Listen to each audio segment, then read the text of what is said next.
சிவாய நம. திருச்சிற்றம்பலம். நாம் இப்போ தரிசனம் செய்யும் தலம் தக்கோலம்.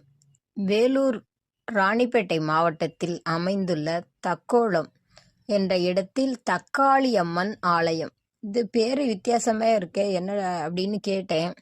அதற்கு அங்கே உள்ளவங்க அது ஒரு அம்மா சொன்னாங்க. வெளியில் வந்து கேட்டேன். முற்காலத்தில் அம்மை நோய் வந்து நிறைய தாக்கி மக்கள் அழிவின் விளிம்பில் இருந்ததுனால இந்த அம்பாளுட்ட வழிபட்டு அந்த நோய் தீர்த்ததாகும். அதனால் இது அம்மனுக்கு தக்காளி அம்மன் என்று, அதாவது பெரிய அம்மனை கூட நம்ம சொல்லுவோம், இந்த பகுதியில் தக்காளி அம்மன் சொல்லியிருக்கு. எப்போதுமே மன்னர்கள் போருக்கு போகும்போது எல்லை பிடாரி தெய்வத்தை வணங்குவது பெயர் பல போர்களை செய்யும் வரலாற்று செய்திகளையும் நாம் அறிந்துள்ளோம். அப்படி அவர்கள் வணங்கிய எல்லை தெய்வமாகவும் இருக்கலாம். ஏனால் பெரிய கோயிலுக்கு முன்னாடி இந்த அம்மன் அமைந்துள்ளது.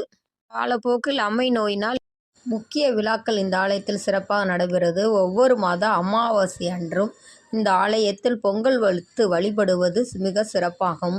இங்கு கூட்டம் நிறையா இருக்கும். அமாவாசை அன்னைக்கு மட்டும் இந்த அம்பாளை தரிசனம் பண்ணுறதுக்கு.